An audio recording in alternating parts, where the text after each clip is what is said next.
Doodling is something that everyone enjoys equally. I have been a doodler all my life. It's also very spontaneous.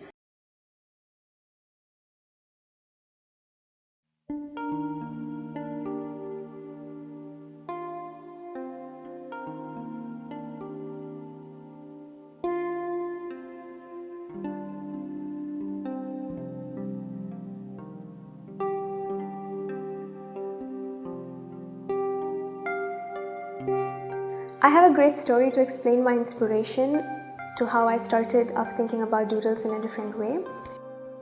It begins with my studio mates. So one of our studio class it always starts with a lecture. And I notice every single one of us are sketching on their notebooks. Every single one of us. I'm not exaggerating when I say this. I always looked at them and wondered, wow, this is so cool. And everyone's notebooks had different kinds of sketches. Some were absolute scribbles, some were words. It was really weird and it really expressed what was going on in our studios. So if it was during a deadline, the sketches were dark and it explained something else. And if it was not during a deadline, it was games or us communicating with each other. And the professors were always fine with it because they know we focus better doing this. And looking at the sketches, I always wondered, imagine seeing all of these together on one wall. All of it together to explain our experience of just being in the studio and working towards the same project, but in all these different emotions that really reflect the insides of the brains of my studio mates. The exhibition itself, these two boards filled with doodles, is a combination of artworks, this is what I would like to call it. They're not just scribbles in my eyes, and they are from 3 years, from sophomore year until the senior year. They are from notebooks of all of my studio mates from 3 years, and it is a visual record of the journey that we went through, the experiences, the emotions, the learning process, everything. It's the essence of all of these that I just mentioned. The exhibition itself contains different varieties of doodles, and you can almost separate them according to different categories. Again, not by following a specific order as such, but it really stands out as different categories. For example, some just say words and they are just the blank words that's in their minds and it's just repeated words. Like there is taco, taco, taco, there is sushi, sushi, sushi, maybe the person was hungry. And another one that says trapped, trapped, trapped. So this is, again, it might seem shallow, but it shows what she was going through probably. Maybe she had a lot of tabs open in her mind, a lot of things she's dealing with, and she felt trapped in between these. It can have different interpretations. Some of them are to absolute rhythm and peace, and actually finding peace using their hand movements. Some are what they see, so you can see a lot of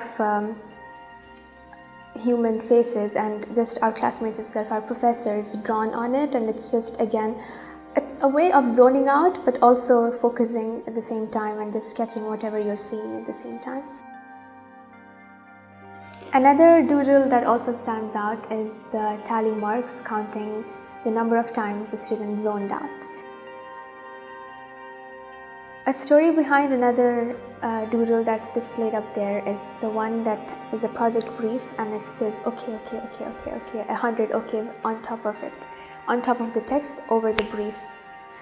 Now I remember this happening. I remember her doodling this, and she had a straight face on while she doodled this, and my interpretation of it is, this is a new project brief. You already have so many briefs and so many deadlines coming up, and now suddenly you have, oh, here, this is another project that you have to complete, and your instant is okay, okay, okay.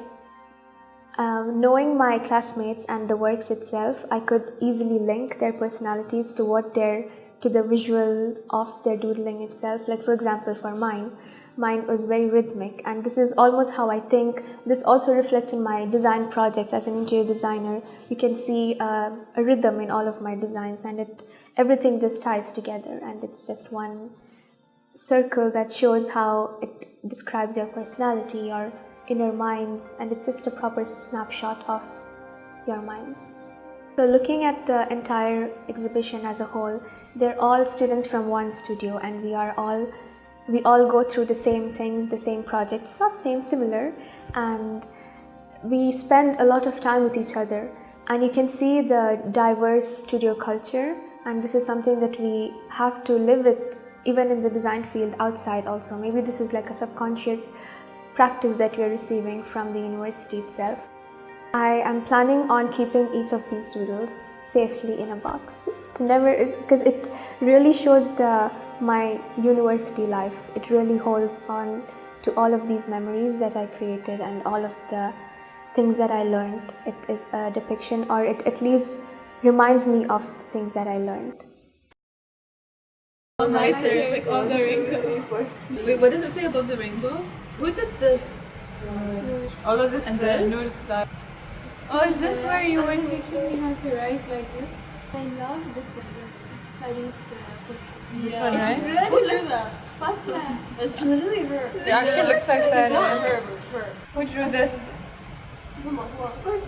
These were my designs. I was designing tote bags. It doesn't look like Jessie, by the way. It does. And she always has tears, okay? And in one of them, I don't know if it was this or that. I was gonna draw a heart next to it and she smacked my hand so hard. I'm like, what? I'm drawing the army of dead people. oh my god! Hey. Hey. Nice, bro.